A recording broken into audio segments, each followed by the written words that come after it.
can do their business there. You go there, apply on this logistics system, and then you don't need to deal personally with any institution. So this is what we are doing there, and then you from this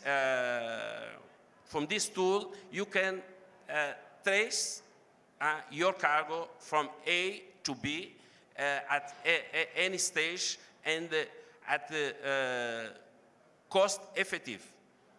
That's one thing that Angola is doing, and also to help the integration of the regional integration, we recently in Angola we create together with Zambia and DRC the Agency of Trade and Facilitation and Transit between these three countries. This is what we are doing to improve this integration. Thank you. Thank you very much. Very interesting. Single window, one platform.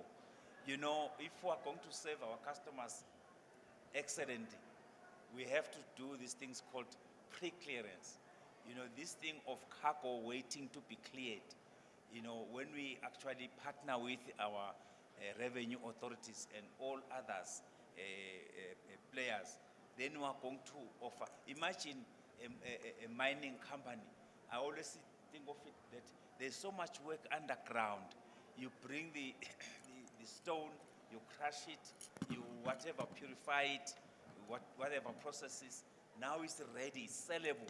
Then as transport companies, we start frustrating the customer when he finally has to sell the product and get paid for all the hard work underground, whether we are in a manufacturing company.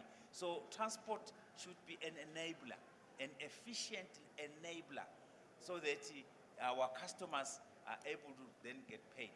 Remember, there are things like free on board, meaning that until the cargo has reached the port, that's when the customer will be paid by certain agreements, commercial agreements. I come back to Green Road about security of cargo, since we know the role they play in this logistics. And one of the most important things is that the cargo is either packed properly and remains intact from origin to destination. Green Road. Thank you once again. I think the issue of security in logistics is very much critical. I think first and foremost, security in logistics has become a big industry, a multi-million industry, for two reasons. As you mentioned, the miners spend too much time underground sourcing the commodity. But when the commodity gets up and now needs to leave from the mine to the port, particularly in the case of a multimodal solution. So typical example is the truck loads from the mine, we weigh from the mine, and we make sure that the truck is properly sealed. And when it gets to the intermodal freight station, before the truck is offloaded, again it's weighed, and the seal is checked, and then it dumps the cargo into the stockpile. And then from the stockpile, the cargo gets loaded onto the rail into the port. But also, most importantly, from security point of view, we do route planning for the trucks to make sure that the trucks don't deviate from the route that have been planned. I think most of the people who live in South Africa, they will know this better, called coal switching mafia. They load a grade A coal, they divert somewhere, they switch it with a lower grade coal, and they deliver that to the port or the freight station. That creates contamination to the grade, the right grade, and all of that. So in order to avoid those things and make sure that the security is quite okay and it's hyped, is we do this through route planning software. So when the truck is loaded, the truck is given a demarcated route that they need not to divert when they are going into the freight station. Secondly, when we load the train, also cargo is weighed in coming into the port, so that we know that if we moved 100 ton from the mine, 100 ton is delivered to the port, and once again 100 ton is loaded onto the ship, because the customer, as you previously mentioned, gets paid on FOB. So if they sold 100 ton, they want to make sure that 100 ton is what's loaded onto the ship, and there's proof. And that's why the like of SGS and Bureau Veritas are always mostly operating in the port, because they are the guy who certifies that the 100 ton that was promised that will be loaded onto the ship is 100 ton that's loaded. Based on their certification, only then the customer gets paid. So there's a lot of money now being spent on security in order to, number one, secure the cargo, number two, secure the financiers who are paying for the cargo, because they want to make sure before they release the payment that the cargo, what they bought is what they are receiving. Thank you. Thank you, Mr. Njangase. I've been reminded about Agenda 2063. It intrigues me, this Agenda 2063. Who will be around to hear the final report on Agenda 2063? Time. I've got 5 minutes because I'm conscious about that. Now, Pindulo. I had a question, tracing and tracking. Just that bit, because I'm time constrained now. Thank you, Mr. Chair. I think when it comes to tracing and tracking, the objective behind it needs to be twofold. The one is, who are you tracing and tracking for? If it's for the customer, they have specific requirements, so your solution needs to talk to specific reports that they need to understand and have a look at, and they've got different objectives. But if we look at it inward-facing, our tracking and tracing would be for operational efficiency in order to ensure continuous improvement. So similar to what Emmanuel is saying on Grindrod, we have a similar solution and setup, but because we are the one-stop shop, we have bespoke solutions in terms of software that we've installed in weighbridges that may have different underlying software, but they talk to each other. So you've got a hand clap at the mine, and you've got a hand clap at the back of port or at the port facility.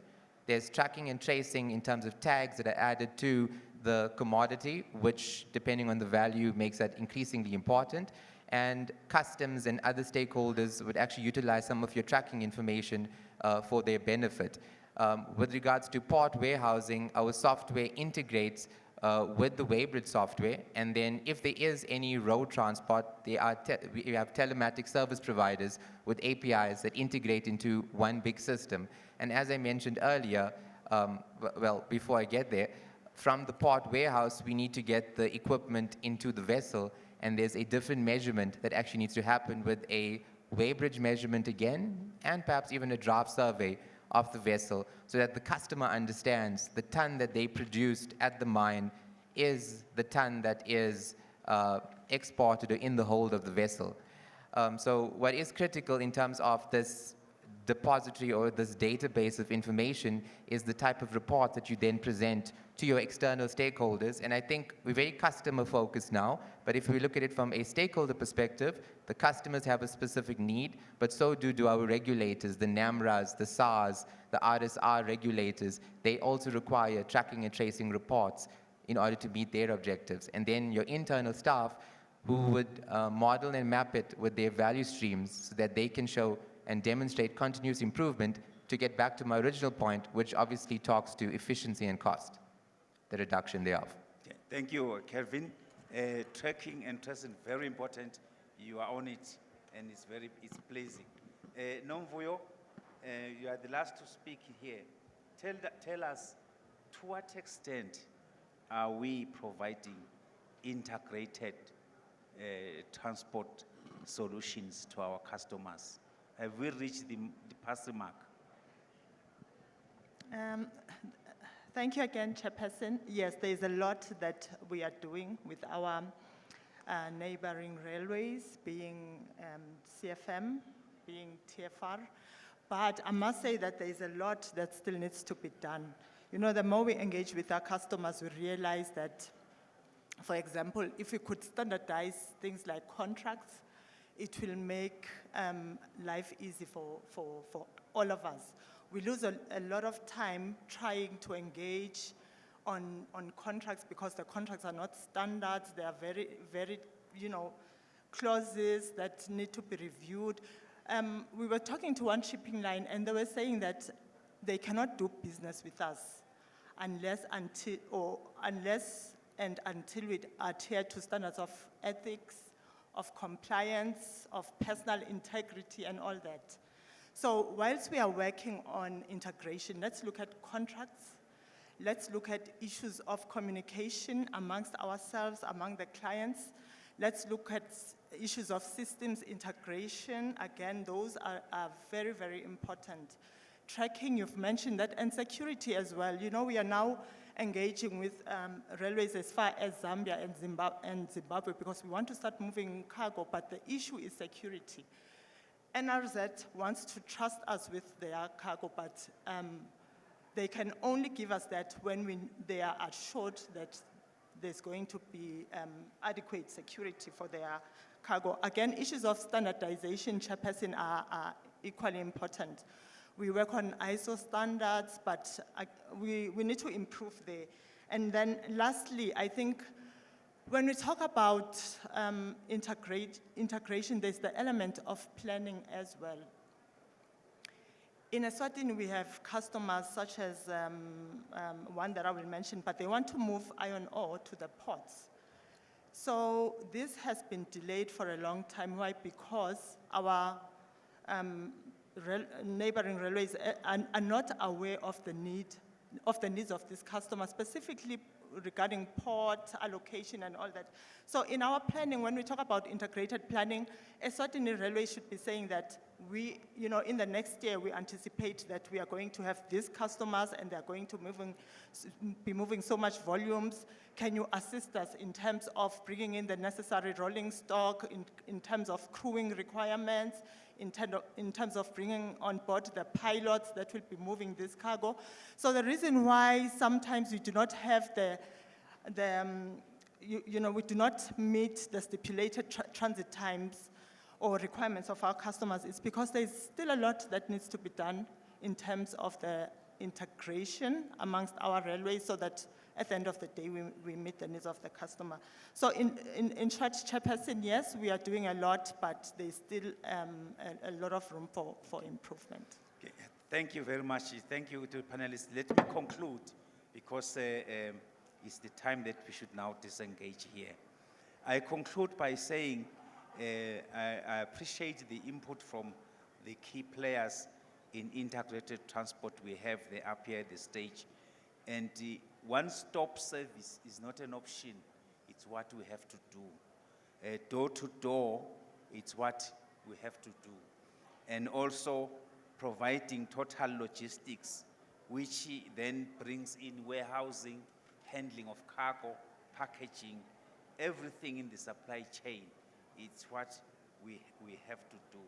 Gone are the days when we, as railways, we would publish a timetable, integrated train plan. Yes, we do that still, without the input of the customers.